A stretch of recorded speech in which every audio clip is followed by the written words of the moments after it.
وہ اس سے زیادہ خطرناک ہے. ایک روایت میں آتا ہے آپ صلی اللہ علیہ وسلم نے فرمایا اگر تم قبر کے اندر کے حالات کو دیکھ لو تو مردوں کو دفنانا چھوڑ دو, یہ حال ہو جائے. تو دنیا کے بارے میں یہ تصور بٹھانا کہ یہ مسافر خانہ ہے, یہ دل لگانے کی جگہ نہیں ہے, یہ کھوپڑی میں بیٹھے گی, یہ بات دو کام کرنے سے, ورنہ یہ بات کھوپڑی میں بیٹھے گی نہیں. ایک تو روزانہ سوچنا چاہیے اور موت کا تذکرہ بار بار کرنا چاہیے, قبرستان بار بار جانا چاہیے. اس عمل سے انسان کو یہ احساس ہوتا ہے کہ میں دنیا میں رہنے کے لیے نہیں آیا. نبی صلی اللہ علیہ وسلم نے فرمایا کنت نہیتکم عن زیارت القبور فزورها فإنها تذکر الآخرہ, میں نے تمہیں قبرستان کی زیارت سے منع کیا تھا. لوگ پہلے بدعتیں کرتے تھے, وہاں شرک ہوتا تھا. فرمایا اب تمہیں اجازت دے رہا ہوں اس لیے کہ قبرستان جانے سے آخرت کی یاد تازہ ہوتی ہے, احساس ہوتا ہے کہ کل ہم نے بھی لیٹنا ہے یہاں پہ. دوسرا کام جس سے دنیا کی محبت کم ہوتی ہے وہ ہے اللہ کی راہ میں مال خرچ کرنا. خرچ کرنے کا جذبہ پیدا کرنا چاہیے. الذین ينفقون اموالهم ابتغاء مرضات اللہ وتثبیتا من انفسہم. سورہ آل عمران میں اللہ کا نے ارشاد فرمایا کہ نیک بندے اللہ کی راہ میں مال خرچ کرتے ہیں دو کاموں کی وجہ سے, ایک اللہ کو راضی کرنے کے لیے, وتثبیتا من انفسہم, اور ایک اپنے آپ کو دین پر مضبوط کرنے کے لیے, اپنے دل سے دنیا کی دولت کی محبت نکالنے کے لیے. یہ جو نوٹ ہوتے ہیں نا, نوٹ کڑک کڑک, پہلے زمانے میں صوفیاء کرام اپنے مریدوں کے دل سے دنیا کی محبت نکالنے کے لیے ان سے نوٹوں کو جلوایا کرتے تھے. اب آپ نہ جلائیں, یہ ٹھیک عمل نہیں ہے, پہلے ایسا علاج ہوتا تھا. جی جلائیں گے بھی نہیں صحیح ہے. تو وہ ایسے جلواتے تھے. ہمارے حضرت پورا وہ بتایا کرتے تھے نا کہ جیسے 5,000 کا کڑک نوٹ لیا, اب جان اٹکی ہوئی ہے نا اس 5,000 کے نوٹ میں, تو ادھر سے آگ لگائی نا کنارے سے, آہستہ آہستہ, ایک دم سے نہیں جلا دیا, آہستہ آہستہ جل رہا ہے, اور اس کو جلتے ہوا دیکھیں تو وہ ادھر جلے گا, ادھر اندر سے کیا جلے گا, دل.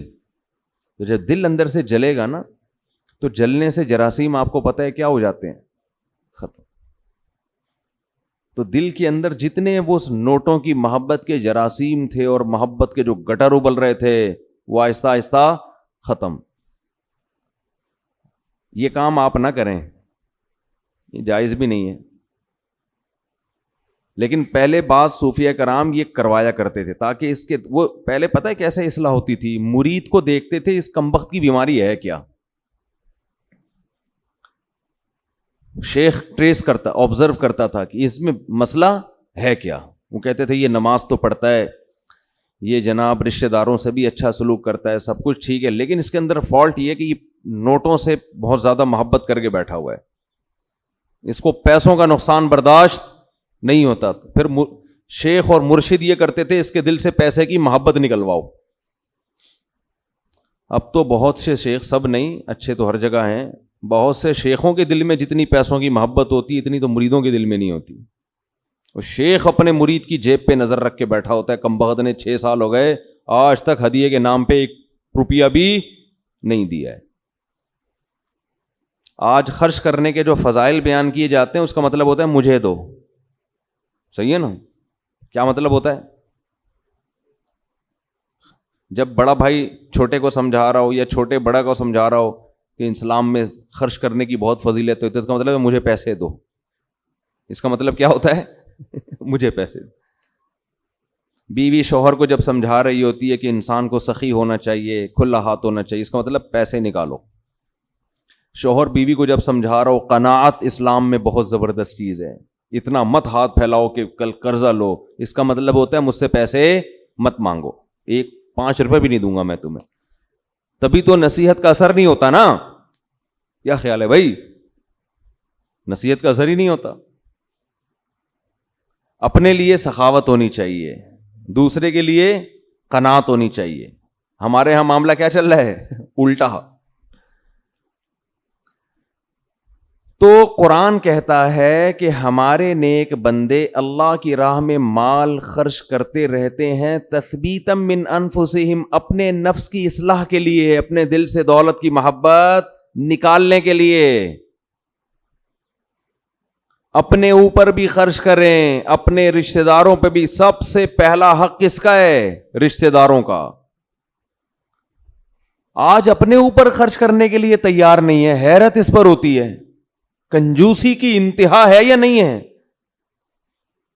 پھر جو اپنے اوپر خرچ کرتے ہیں لوگ ان پہ انگلیاں اٹھا رہے ہوتے ہیں. اس کے پاس گاڑی کہاں سے آئی, اس کے پاس یہ کپڑے کہاں سے آئے, یہ کہاں سے آیا, وہ کہاں سے آیا. بھائی ہر آدمی تو ضروری نہیں کہ کنجوس ہونا, بعض لوگوں کو اللہ دیتا ہے تو وہ خرچ کرتے ہیں. آج اپنے اوپر خرچ کرنا بھی ایک مصیبت بن گیا ہے. عربی میں دو لفظ استعمال ہوتے ہیں, ایک ہوتا ہے شحیح اور ایک ہوتا ہے بخیل. بخیل کہتے ہیں جس کی جیب سے دوسرے کے لیے روکڑا نہ نکلے, اور شحیح کہتے ہیں اپنے لیے بھی نہیں پیسے نکلتے, وہ چائنا والوں کی طرح قبر میں لے کے جاتا ہے. وہ ملیشیا میں قبرستان ہے, وہاں کروڑ پتی لوگ جب دفن ہوتے ہیں تو دیگوں میں اپنے ساتھ پیسہ لے کے قبر میں جاتے ہیں. وہ آپ یوٹیوب پہ دیکھ لیں, ایسی بہت سی ویڈیو ہیں کہ پورے سونے چاندی کے ساتھ دفن ہوئے ہیں, بہت ہیں ایسی.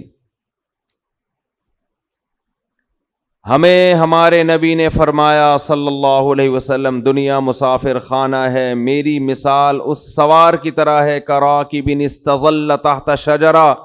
ایک مسافر سفر کرتے کرتے درخت کے نیچے لیٹ گیا ہو, تھوڑی دیر سستانے کے لیے, آرام کے لیے, اس کے بعد اس نے موو کرنا ہے یہاں سے.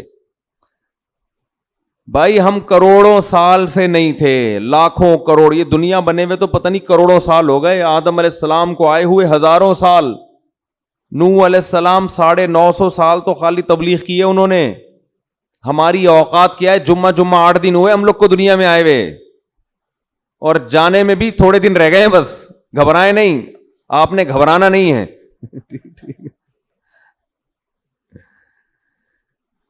تو یہ میں آپ کو ڈرانے کے لیے یہ باتیں نہیں کر رہا کہ آپ کہیں یار جمعہ 8 دن نہیں اور 4 دن رہ گئے جانے میں.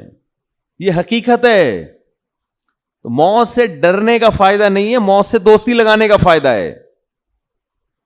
دیکھو جس ڈاکو نے پیچھا کرنا ہی ہو, آپ کسی محلے میں رہتے ہیں, آپ کو پتا چل گیا یہاں ایک بندہ میرے پیچھے پڑا ہوا ہے, میری ہاتھ دھو کے مارے گا وہ مجھے, یا مجھے پکڑے گا, تو آپ محلہ تبدیل کر لو گے.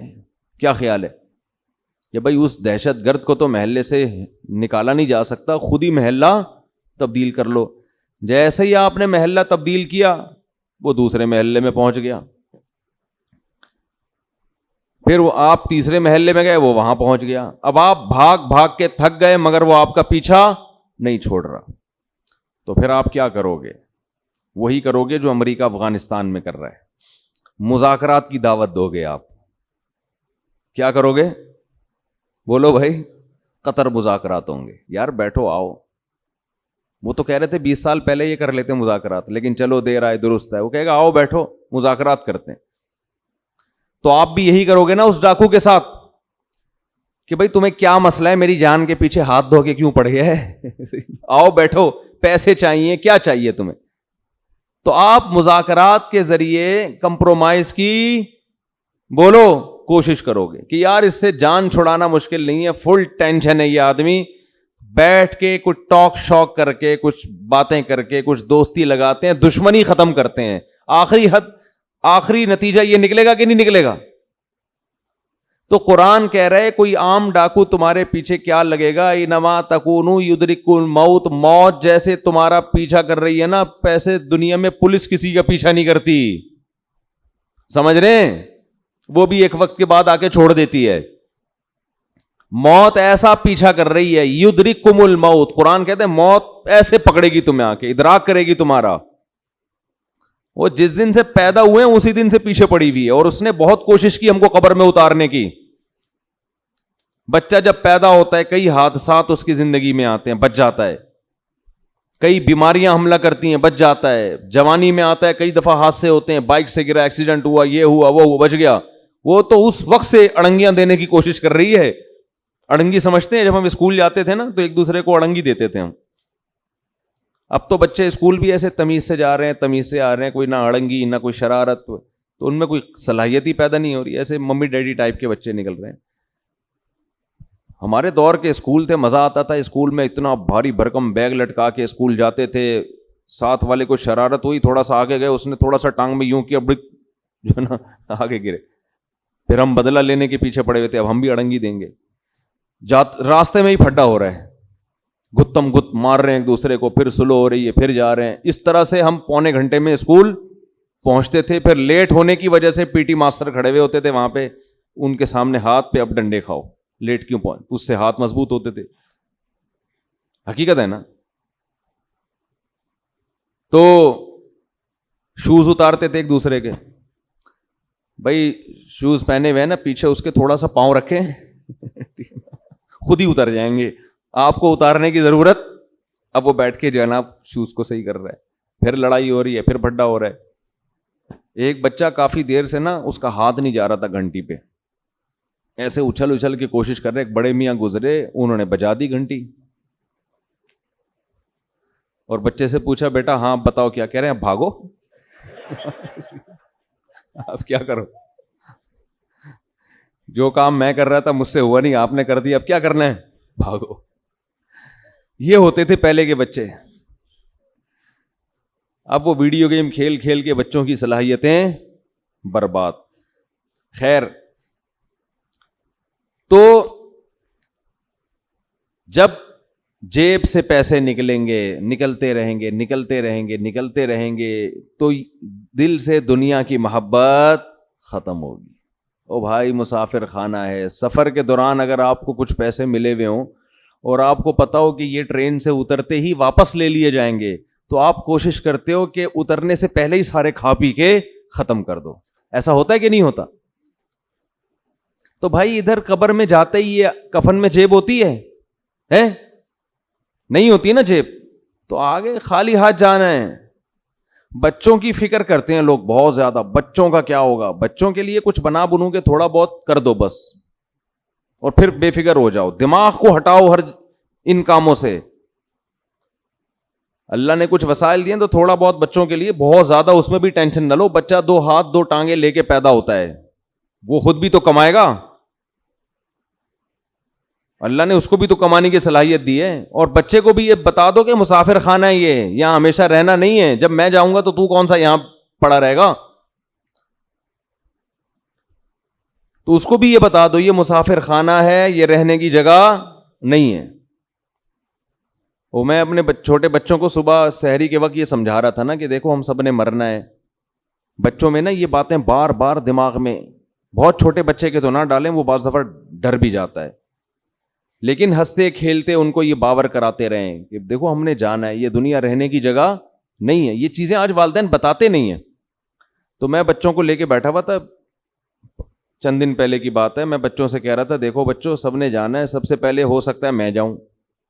تو ایک چھوٹی بچی کہتی ہے بھائی ابو منہ سے نا باتیں اچھی نکالنی چاہیے, انسان کو منہ سے کیا کرنا چاہیے, باتیں اچھی نکالنی چاہیے. مجھے ہنسی آ گئی, میں نے سوچا اس کو یہاں بٹھا دیتا ہوں کہ اب آپ نصیحت کرو, ہم سامنے بیٹھتے ہیں جا کے. بچے آج کل بہت ڈیڑھ ہوشیار قسم کے پیدا ہو رہے ہیں.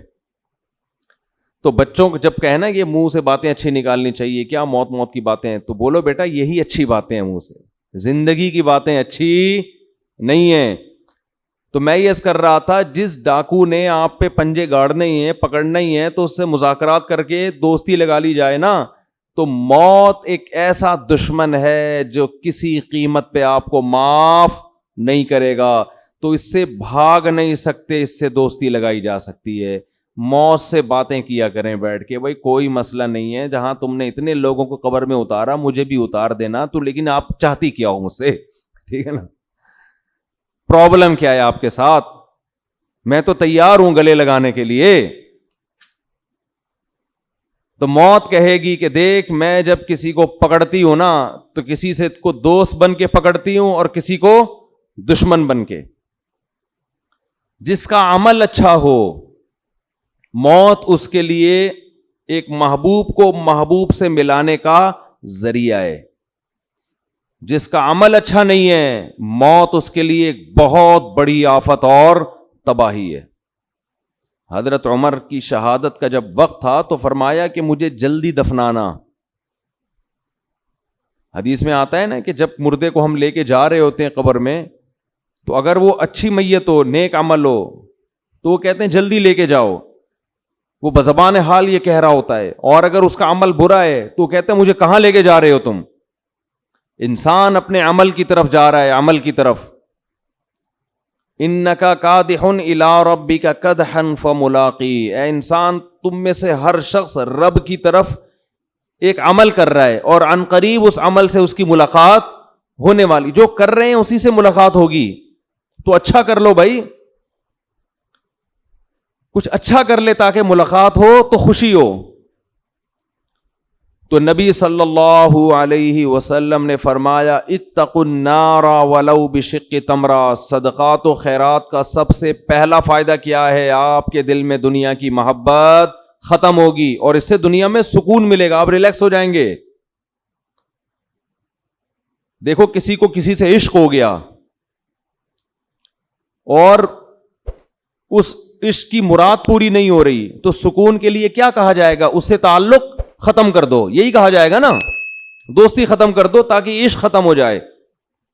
اس وقت ڈپریشن اور اسٹریس کا سب سے بڑا سبب دنیا کی محبت ہے. انسان چاہتے ہیں میری ساری خواہشات پوری ہوں، موت کے لیے وہ ذہنی طور پر تیار نہیں ہے. تو اس کا حل یہ کہ اس محبت کو ختم کرو. مسافر خانہ بول بول کے ختم کرو. مسافر خانہ ہے بھائی، مر جائیں گے، آج نہیں تو کل مریں گے. وہ فلاں مر گیا تو اللہ مغفرت فرمائے، سب نے مرنا ہے بھائی. بس تو مر گیا تو کیا ہوا؟ آج کل ہم نے مرنا ہے، کل آپ نے مرنا ہے، سب نے مرنا ہے. قبرستان تو ایسے ہی آباد ہوں گے. اصل تو ہماری وہ 6 فٹ کی، دیکھو راحت اندھوری کا شعر میں نے لائیو سنا تھا. 2 گز صحیح لیکن میری ملکیت تو ہے، اے موش تو نے مجھ کو زمیندار کر دیا، او کما قال. کہ 2 گز صحیح ہے اور میری ملکیت تو ہے نا. تو یہ شعر میں نے سنا، اور ابھی راحت اندھوری کہاں ہے؟ اسی 2 گز کی زمین میں. جب وبا آئی تھی کرونا کی تو راحت اندھوری کا شعر آیا تھا کچھ اس وبا کے بارے میں، اور اسی وبا سے راحت اندھوری کا انتقال ہوا کرونا میں. سمجھتے ہیں کہ نہیں؟ تو آدمی بتا رہا ہوتا ہے اور لیٹا ہوا ہوتا ہے قبر میں، تو سب مر مر کے بھر رہے ہیں قبریں، جا رہے ہیں دنیا سے. تو اس کا استحضار کرنا چاہیے، اور دل سے دنیا کی محبت نکالنے کے لیے وہ نوٹ خرچ کریں جس پر آپ کا دل سب سے زیادہ اٹکا ہوا ہو. سمجھتے ہو؟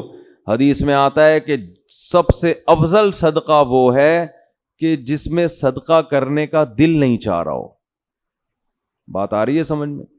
صدقہ کرنے کا، بولو بھائی، دل نہیں چاہ رہا ہو، وہ نکالو جیب سے. اور صحابہ یہ بھی پوچھتے تھے کہ کہاں خرچ کریں. نبی نے فرمایا، ہاں پہلا فائدہ میں بتا دوں کہ دل کی اصلاح ہوتی ہے. دوسرا فائدہ، ذہن کو سکون ملتا ہے، ڈپریشن اسٹریس ختم ہوتی ہے. تیسرا فائدہ، اللہ کا غضب ٹھنڈا ہوتا ہے. گناہ انسان سے ہو جائے اللہ غضبناک ہوتے ہیں. آپ نے فرمایا آگ سے بچو، اگرچہ کھجور کا ایک دانہ صدقہ کر کے ہی ہو. کچھ نہ کچھ کرو صدقہ تاکہ اللہ کا غضب کیا ہو؟ ٹھنڈا ہو. تو بہت سارے ہیں. رمضان میں چونکہ نبی سخاوت کا دریا بنا کرتے تھے تو رمضان میں زیادہ کرنا ہے. کرنا کہاں ہے؟ یہ بہت اہم سوال ہے. سب سے پہلا حق اسلام نے آپ کے غریب ترین رشتہ داروں کا بنایا ہے. آج کل غریب لوگ مارکیٹ میں اویلیبل ہیں نہیں. پہلے میں یہ بتا دوں، آپ غریب تلاش کرنا مشکل کا ہیں، لیکن اتنے آسانی سے نہیں ملتے، اس میں فراڈ ہی زیادہ ملتے ہیں. تو اگر رشتہ داروں میں کوئی واقعی مستحق ہے تو جنت کمانے کا اس سے بہتر موقع آپ کے پاس نہیں ہے. اور رشتہ داروں کو تو ویسے بھی ہدیے دے دیا کرو بھائی. بہن بھائیوں نے آپس میں پیسوں کے تبادلے چھوڑ دیے. دعوتیں ہو رہی ہیں جن کا کوئی فائدہ نہیں ہے. بلا کے اتنا قورمہ دیکھ پکا کے سب کو کھلا دیا. وہ پہلے اپنے گھر میں نہیں کھا رہا کیا بیٹھ کے؟ پیسوں سے جتنی حاجت پوری ہوتی ہے کسی کی، اتنی دعوتوں سے پوری نہیں ہوتی تو پیسے دو بھائی ان کو. رواج ہی ختم ہو گیا کہ بھائی اپنی بہن کو لفافے میں ڈال کے پیسے دے دے. اور رشتہ دار جو قریبی ہے نا, ان کے لیے مستحق ہونا ضروری نہیں ہے. مستحق تو زکوٰۃ کے لیے ضروری ہے, پھر ورنہ زکوٰۃ ادا نہیں ہوگی. ویسے صدقہ دینے کے لیے سامنے والے کا مستحق ہونا ضروری نہیں ہے. اپنے قریبی رشتوں کو آپ ہدیے کے نام پہ لفافے میں پیسے ڈال کے دے دیا کرو. یہ چیز ہمارے معاشرے میں ختم ہو رہی ہے. تہادوا تحابوا, آپ نے فرمایا ایک دوسرے کو ہدیے دیا کرو, اس سے محبت بڑھے گی. بجائے دینے کے کیا کر رہے ہیں, الٹا کھا رہے ہیں. تو سب سے پہلا حق کس کا ہے؟ قریب ترین رشتہ داروں کا, پھر دینی مدرسوں کا, پھر اور جو بھی اللہ نے آپ جو بھی خیر کے کام ہیں, ہسپتال ہیں جو اچھے کام کر رہے ہیں, کہیں بھی جہاں آپ کا دل کھٹکتا ہے. لیکن اتنی بات ضرور ہے کہ اللہ نے جیسے ایمان والوں کی یہ صفت بیان کی کہ یہ نماز پڑھتے رہتے ہیں, اسی طرح اللہ نے بتایا کہ ان کی جیب سے اللہ کے لیے پیسہ نکلتا رہتا ہے. اور یہ پیسہ آپ کی جیب سے نکل کے ضائع نہیں ہو رہا, اللہ کے بینک میں انویسٹ ہو رہا ہے, اللہ کی تجارت میں انویسٹ ہو رہا ہے. اللہ فرماتے ہیں کہ اللہ سخی ہے, وہ بہت زیادہ اس کو بڑھا چڑھا کے دے گا. اس کی مثالیں دی کمثل حبۃ, جیسے گندم کا ایک دانہ, اس میں آپ کو لاکھوں دانے نظر نہیں آئیں گے, لیکن آپ زمین میں بوئیں تو ایک ایک دانے سے کیسے لاکھوں دانے پیدا ہوتے ہیں. تو ایسے ہی اللہ مسلمان کے صدقات و خیرات کو پھیلاتا رہتا ہے اور بڑا کرتا رہتا ہے اس کو. اللہ سے دعا ہے کہ ہمیں اس جہنم کی آگ سے بچنے کی فکر میں اللہ صدقات و خیرات کی توفیق عطا فرمائے. اور زکوٰۃ کے مسائل علماء سے پوچھ کے عمل کیا کریں. وقت پورا ہو گیا. وما علینا الا البلاغ.